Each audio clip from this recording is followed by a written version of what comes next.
Alors on peut commencer par donner une idée intuitive de la notion de continuité, de sa définition, à partir d'un exemple. Donc on dira qu'une fonction est continue, intuitivement, lorsque on peut tracer sa courbe sans lever le crayon, tout simplement. Donc on peut tracer la courbe de la fonction d'un trait continu. On retrouve le sens du mot continu dans la vie courante en dehors des mathématiques. Par exemple, ici, j'ai dessiné une fonction, c'est un morceau de polynôme de degré 3 sur un intervalle, et je peux tracer, donc en déplaçant le point A, par exemple ici, je fais comme si je traçais la courbe, je peux parcourir la courbe sans lever le crayon, il n'y a pas en fait de trou dans cette courbe. Voilà, donc ça c'est un peu la définition intuitive de la notion de fonction continue qu'on va toujours garder en tête. Maintenant qu'on sait ce que c'est intuitivement qu'une fonction continue, on pourrait se dire, mais toutes les fonctions qu'on connaît sont continues, donc est-ce que vraiment il existe des fonctions qui ne sont pas continues? Il faut donc donner un exemple de fonction qui n'est pas continue. Donc voici un exemple qui provient de la vie quotidienne. Donc là, vous avez à l'écran les tarifs postaux pour une lettre verte. Donc le prix du timbre, en fait, avec les prix qui sont à jour au 1er janvier 2021. Vous voyez donc que pour poster une lettre dont le poids est compris entre 0 et 20 grammes, on va payer 1,08 euros. Et si le poids est compris entre 20 grammes et 100 grammes, on va payer 2,16 euros, etc. Donc on applique ce tableau pour trouver le prix de l'affranchissement d'une lettre au tarif lettre verte. Maintenant, si je construis la représentation graphique de cette fonction, définie donc sur l'intervalle ici 0,500, qui correspond au poids de la lettre, et qui donc associe à chaque valeur de x le prix de l'affranchissement correspondant, eh bien j'obtiens une fonction telle qu'elle est représentée ici, qu'on appellera une fonction en escalier. Cette fonction possède des discontinuités. On ne peut pas dire que c'est une fonction continue parce que vous voyez bien que pour tracer la courbe, on est obligé de lever le crayon. On a un premier palier ici qui correspond au prix du timbre pour les lettres d'un poids inférieur à 20 grammes. Deuxième palier ici pour le prix du timbre pour les lettres dont le poids est compris entre 20 et 100 grammes, etc. Donc en fait, pour tracer cette courbe, eh bien, on est obligé de lever le crayon. C'est donc un exemple de fonction qui n'est pas continue. On dit que c'est une fonction qui présente des points de discontinuité. Pour avoir une idée un petit peu d'une réponse à la question à quoi ça sert, la notion de continuité, eh bien, on peut observer que en fait, on a un résultat fondamental concernant les fonctions continues qui s'appelle le théorème des valeurs intermédiaires. Ce théorème nous dit en fait que si une fonction est continue, comme c'est le cas ici de cette fonction, polynôme qui est tracée, eh bien, pour toutes les valeurs de k étant ici l'ordonnée du point que je déplace, pour toutes les valeurs de k qui sont comprises entre des valeurs qui sont prises par la fonction, par exemple ici entre le minimum et le maximum, eh bien l'équation f de x égale k admet toujours au moins une solution. Autrement dit, la fonction prend toutes les valeurs intermédiaires entre deux valeurs connues. Ici, par exemple, j'ai une solution à l'équation f de x égale k, mais ici, hop, je vois que j'ai trois solutions, puisque j'ai trois points d'intersection entre ma droite d'équation y égale k et la courbe de la fonction. Voilà, donc sur cet exemple, eh bien, on a toujours au moins une solution à l'équation f de x égale k. On en a parfois une seule, parfois deux, et parfois trois. C'est une propriété fondamentale des fonctions continues, elle vérifie le théorème des valeurs intermédiaires. Si je reprends la fonction qui représente le prix du timbre, le montant de l'affranchissement en fonction du poids de la lettre, eh bien, il est facile de voir que cette fonction ne vérifie pas la propriété des valeurs intermédiaires. En effet, si je déplace ici ma droite horizontale d'équation y égale k, il est bien évident que pour certaines valeurs de k, l'équation f de x égale k ne possède pas de solution. Voilà. Donc par exemple, si je prends ici un point qui est compris entre la valeur d'affranchissement de 20 grammes, d'une lettre inférieure à 20 grammes et d'une lettre comprise entre 20 grammes et 100 grammes, eh bien cette droite ne coupe pas la courbe. Alors que si je me place juste sur ici la valeur qui correspond au prix d'affranchissement d'une lettre dont le poids est compris entre 20 et 100 grammes, eh bien la droite va bien couper la courbe. On a même une infinité de solutions. Dans ce cas-là, c'est tout l'intervalle de 20 jusqu'à 100.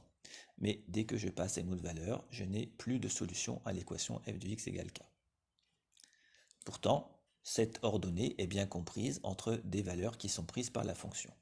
Voilà, donc la fonction ici n'est pas continue et elle ne vérifie pas le théorème des valeurs intermédiaires. Il y a un cas très important du théorème des valeurs intermédiaires, c'est quand la fonction à laquelle on s'intéresse est non seulement continue, mais également strictement croissante ou strictement décroissante, c'est-à-dire en fait strictement monotone sur un intervalle. Ici, c'est le cas de la fonction que j'ai représentée, qui est la fonction exponentielle. Dans ce cas-là, pour toutes les valeurs de k qui sont comprises entre deux valeurs prises par la fonction, eh bien, l'équation f de x égale k possède exactement une solution. On peut être plus précis, dans le théorème des valeurs intermédiaires, on avait vu qu'elle possédait au moins une solution, il pouvait y en avoir une, deux ou trois dans l'exemple qu'on avait observé. Eh bien ici, si la fonction est strictement monotone, nécessairement, la droite d'équation y égale k ne va couper la courbe qu'en un seul point. Et donc l'équation f de x égale k aura une unique solution dans cet intervalle. Un exemple plus mathématique de fonction qui n'est pas continue et qui est un exemple de référence, c'est la fonction partie entière. Donc la fonction partie entière, c'est une fonction qui est notée habituellement grand E avec un E majuscule, elle est définie sur R, et elle est définie de la façon suivante: pour tout réel x, E de x en fait est égal à l'unique entier n qui vérifie n inférieur ou égal à x inférieur strictement à n plus 1. Autrement dit, E de x est le plus grand entier inférieur ou égal à x. Donc cette fonction est discontinue en tout entier n, donc entier relatif. Alors pour comprendre un peu la définition, on peut calculer quelques valeurs. Donc E de 0, par exemple, sera égal à 0. Parce que en fait, on a 0 inférieur ou égal à 0, inférieur strictement à 1. Donc l'inégalité est vérifiée, n égale 0 quand x égale 0. Ensuite, de la même façon, si je calcule par exemple E de 3, eh bien ça va être égal à 3, parce que j'ai toujours l'inégalité qui est vérifiée, 3 est compris entre 3 et 4, avec les inégalités comme il faut, 3 inférieur ou égal à 3, strictement inférieur à 4. Alors en fait, on peut facilement généraliser, et pour tout entier n, E de n est égal à n. Pour tout n entier relatif. Très bien. Maintenant, qu'est-ce qui se passe pour les autres nombres qui ne sont pas des nombres entiers? Eh bien, par exemple, E de 0,5, ça va être égal à 0, puisqu'on a l'inégalité suivante. 0 est inférieur ou égal à 0,5 et est strictement inférieur à 1. 0,5 est compris entre les entiers 0 et 1, et la partie entière est l'entier, le plus grand entier inférieur. Bon, de la même façon, E de 3,14, eh bien, c'est égal à 3, parce que on a 3,14 qui est compris entre 3 et 4. Très bien. Et en fait, tous les nombres réels qui sont compris entre 3 et 4, donc qui appartiennent à l'intervalle 3, 4, en restant strictement inférieurs à 4, auront leur partie entière égale à 3. Il faut faire attention quand on calcule la partie entière d'un nombre réel négatif. Par exemple, la partie entière de moins 0,5. Le plus grand entier qui est inférieur à moins 0,5 sera moins 1. Donc on a moins 1, inférieur ou égal à moins 0,5, strictement inférieur à 0. Donc la partie entière de moins 0,5 est égale à moins 1. Donc si on va un peu trop vite sans réfléchir, on va se dire la partie entière, en fait, c'est l'entier qui est avant la virgule. Hein, autrement dit, ce qu'on appellerait la troncature à l'unité du nombre x. En fait, ce n'est pas cela. C'est vrai pour les nombres positifs, les nombres réels positifs, hein, ça va revenir la partie entière de x à garder seulement donc ce qui est avant la virgule. Par contre, pour les réels négatifs, ce n'est pas le cas. Par exemple, la partie entière de moins 3,14, eh bien, ça sera moins 4. Parce que l'inégalité qui est vérifiée, c'est moins 4, inférieur ou égal à moins 3,14, strictement inférieur à 3. Et la partie entière est toujours le plus grand entier inférieur ou égal à x. Donc là, ça sera bien moins 4.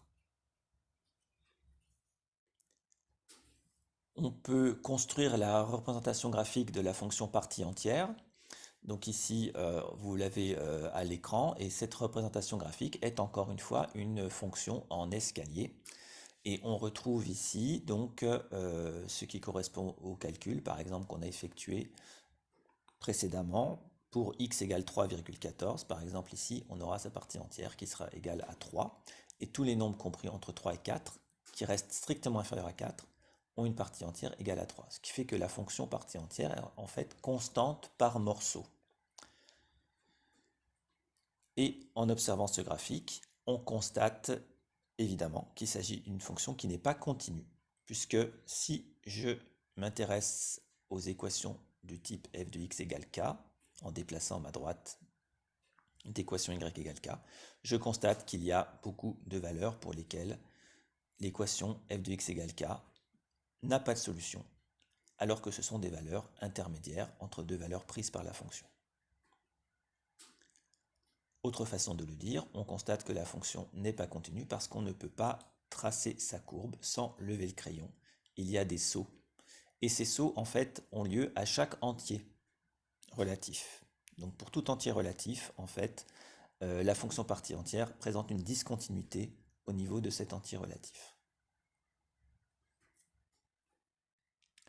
Les exemples de fonctions non continues que nous avons rencontrés, comme la fonction qui représente le tarif d'un timbre en fonction du poids de la lettre, ou bien la fonction partie entière, sont des fonctions qui ont des points de discontinuité qui sont bien isolés. Par exemple, pour la partie entière, hein, elle est discontinue pour toutes les abscisses en fait x qui sont des entiers relatifs. Par contre, sur un intervalle, par exemple du type 3 inclus jusqu'à 4 exclus, elle est constante, égale à 3, et donc sur cet intervalle-là, elle est continue. Les mathématiciens aiment beaucoup les contre-exemples, et on a un contre-exemple qui s'appelle la fonction de Dirichlet, qui est une fonction qui, elle, n'est continue nulle part. Donc c'est ce qu'on va appeler une fonction pathologique, parce qu'elle est vraiment extrêmement spéciale. La fonction de Dirichlet porte ce nom en l'honneur d'un mathématicien allemand, donc du 19e siècle, qui s'appelle donc Johann Peter Gustav Lejeune Dirichlet. Et elle est définie de quelle façon? Déjà, elle est notée avec un 1 indice Q. C'est ce qu'on appelle la fonction indicatrice de l'ensemble Q, ensemble des nombres rationnels. Je vous rappelle, un nombre rationnel, c'est un nombre qui peut s'écrire sous la forme d'un quotient de deux entiers, le dénominateur étant non nul. Elle est définie sur R de la façon suivante. Donc pour tout réel x, 1q de x est égal à 1 si x est un rationnel, et 1q de x égale 0 sinon. Autrement dit, 1q de x égale 0 si x est un nombre irrationnel. Alors, cette fonction, par exemple, on peut calculer sa valeur pour n'importe quel réel x à condition de savoir si ce réel x est un nombre rationnel ou irrationnel. Donc, par exemple, 1q de 3 quarts est égal à 1 parce que je sais que 3 quarts, eh bien 3 quarts c'est un quotient de deux entiers, donc il appartient à q. Ensuite, 1q de racine de 2, c'est 0 parce que je sais que racine de 2 ne peut pas s'écrire sous la forme d'une fraction.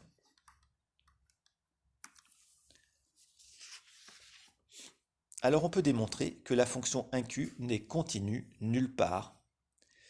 Une conséquence de cette propriété, c'est que, en particulier, on ne peut pas tracer sa courbe. D'accord? Elle prend uniquement deux valeurs, des 0 et des 1, mais en fait, en chaque point de la courbe, on a un saut. un saut vers 0 ou vers 1, ce qui fait que c'est absolument impossible de tracer la courbe. Alors, comment on peut comprendre le fait qu'elle n'est pas continue? Pour ça, il faut un petit peu avoir des connaissances sur les nombres rationnels et les nombres irrationnels. L'idée intuitive, c'est que les nombres rationnels et les nombres irrationnels sont très imbriqués. Plus précisément, on peut dire qu'étant donné un nombre rationnel, x, donc qui peut s'écrire sous la forme d'une fraction, on peut toujours trouver un nombre irrationnel aussi près de x que l'on veut. Et inversement, si j'ai un nombre irrationnel, je peux toujours trouver un nombre rationnel aussi proche que je veux de mon nombre de départ. Voilà. Donc, si x est un nombre, par exemple, rationnel, on a son image par la fonction 1q qui est égale à 1, mais pour n'importe quelle distance aussi petite que je veux de x, je vais pouvoir trouver aussi proche que je veux de x un nombre irrationnel qui aura donc pour image 0. Et donc on aura un saut ici, aussi proche que je veux de x. Et inversement, c'est la même chose si je pars d'un nombre irrationnel, je vais pouvoir trouver, aussi proche que je veux de lui, un nombre rationnel qui aura donc une image par la fonction 1q égale à 1, alors que mon nombre irrationnel avait une image égale à 0. Et donc on n'a pas continuité en cette valeur de x. On va maintenant s'intéresser au lien entre les notions de continuité et de dérivabilité. Alors intuitivement, une fonction continue, on l'a vu, c'est une fonction dont on peut tracer la courbe sans lever le crayon. Une fonction dérivable, du même point de vue, c'est une fonction pour laquelle en fait la courbe admet en tout point une tangente, ce qui revient à dire qu'en fait elle va être suffisamment arrondie ou lisse en tout point. Alors si je peux représenter rapidement petite illustration de ce que je viens de dire, une fonction continue va pouvoir être une fonction par exemple qui va admettre des angles, des changements de direction un peu violents comme ça en certains points. Okay, alors que la fonction dérivable peut changer également de sens de variation, mais forcément de manière plus arrondie. En effet, si elle présente un angle, eh bien, on n'a pas, au point ici anguleux, on n'aura pas de tangente possible. Donc, il est assez facile de constater et de concevoir qu'une fonction dérivable est aussi continue en ce point. Toute fonction continue est dérivable. On va l'admettre, mais ça peut se démontrer. Alors une fois admis ce résultat, ce qui est intéressant, c'est de se poser la question de la réciproque. Une fonction continue est-elle nécessairement dérivable? Alors les petits graphiques que j'ai esquissés sur cette diapositive laissent à penser que ce n'est pas le cas, et effectivement ce n'est pas le cas. Un premier exemple, un premier contre-exemple, donc une fonction qui est continue mais qui n'est pas dérivable, c'est la fonction racine carrée. La fonction racine carrée est définie sur l'intervalle 0 plus l'infini, elle est définie en 0, racine de 0 est égale à 0, et c'est une fonction qui est continue au sens toujours intuitif, hein. On voit bien qu'on peut tracer la courbe sans lever le crayon à aucun moment. Maintenant, ici, j'ai tracé en rouge la tangente à la courbe racine carrée au point A. On a déjà étudié la dérivabilité de la fonction racine carrée et on sait que cette fonction est dérivable sur l'intervalle 0 plus l'infini, mais 0 exclu. La fonction racine carrée n'est pas dérivable en 0. Comme le montre ici cette animation, il y a bien une tangente partout, mais si je place le point A à l'origine du repère, eh bien il n'y a plus de tangente.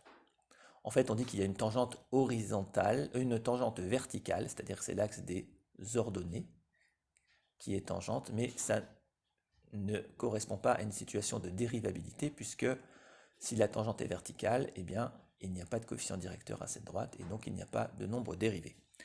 Donc la fonction racine carrée, c'est un exemple de fonction qui est continue en 0, mais qui n'est pas dérivable en 0. Alors on peut trouver un contre-exemple peut-être un peu plus convaincant avec la fonction valeur absolue. La fonction valeur absolue, sa courbe est constituée donc de deux demi-droite. Donc la demi-droite, quand x est négatif, qui a pour équation y égale moins x. Et pour x positif, on a la demi-droite qui a pour équation y égale x. Donc ces deux demi-droites se rejoignent en 0, ce qui fait qu'on peut tracer la courbe de la fonction valeur absolue sans lever le crayon. C'est bien une fonction continue.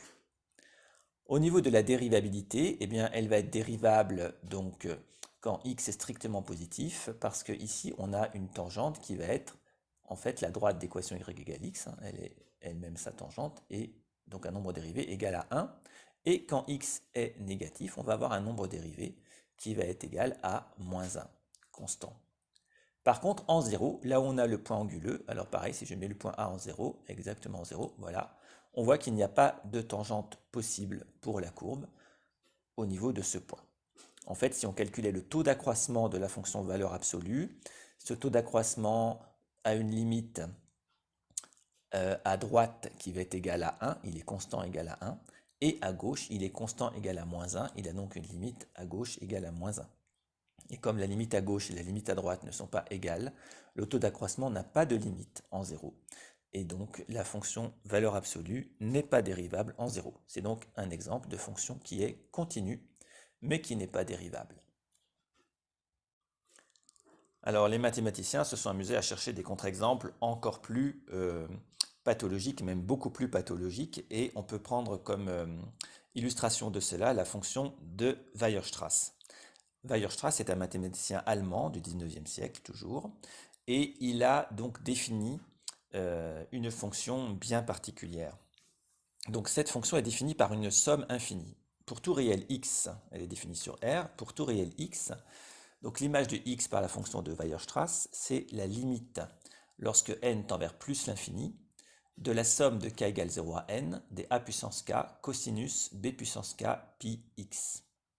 Définition un peu compliquée, effectivement, de cette fonction, comme donc pour chaque terme, l'image de x est égale à la limite d'une suite numérique.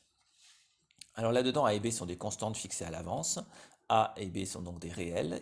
A appartient à l'intervalle 0, 1 ouvert, et le produit AB doit être supérieur ou égal à 1. Ce qui fait qu'en fait, il n'y a pas une seule fonction de Weierstrass, mais toute une famille de fonctions de Weierstrass. Et alors, ce qui est assez extraordinaire sur cette fonction de Weierstrass, c'est qu'on peut démontrer, c'est bien sûr largement hors de portée pour nous, on va l'admettre, on peut démontrer qu'elle est continue, en tout point. En tout point, la fonction est continue. Par contre, elle n'est dérivable en aucun point. Donc c'est une fonction qui est continue partout et dérivable nulle part. C'est vraiment un objet extrêmement étrange. Ici, on a une courbe qui est tracée qui ne correspond pas à la fonction de Weierstrass elle-même, puisqu'en fait, chaque valeur de x est définie comme une limite, mais c'est une représentation pour une valeur de n suffisamment grande, hein, pour se rendre compte un petit peu de l'allure de cette fonction. Elle a un aspect fractal, ce qui fait que si on zoome sur une partie de la courbe, ce qui est représenté ici dans le disque rouge, eh bien la forme, le comportement de la courbe dans la partie zoomée est tout à fait analogue au comportement global de la courbe.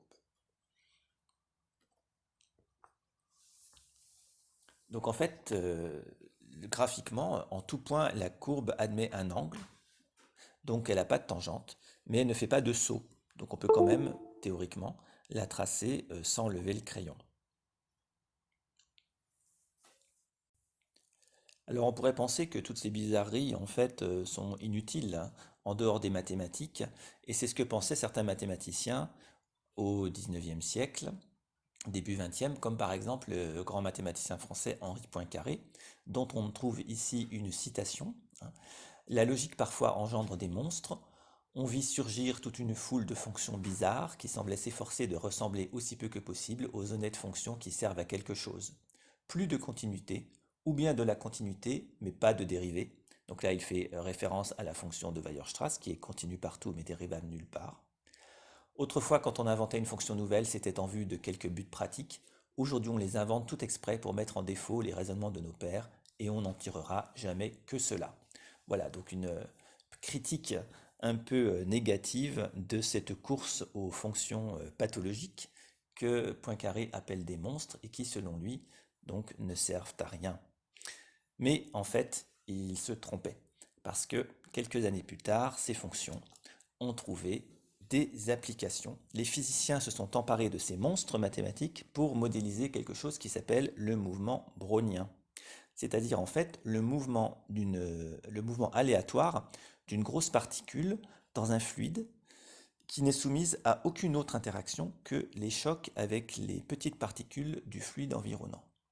Donc là par exemple, sur l'animation, en bas à gauche, vous avez des petites particules qui sont en jaune et qui se déplacent dans un fluide qui est représenté, donc les particules environnantes sont représentées en noir, donc il y a des chocs, et les lignes bleues correspondent au mouvement de ces particules jaunes dans le liquide, dans le milieu, en fonction des chocs qu'elles ont avec les petites particules noires. Donc c'est ce qu'on appelle un mouvement brownien. Le physicien français Jean-Baptiste Perrin, du XXe siècle, qui est mort en 1942, a eu le prix Nobel de physique en 1926 et a eu l'idée donc d'utiliser les fonctions comme les fonctions de Weierstrass pour modéliser le mouvement de ces particules. Voilà une citation par exemple.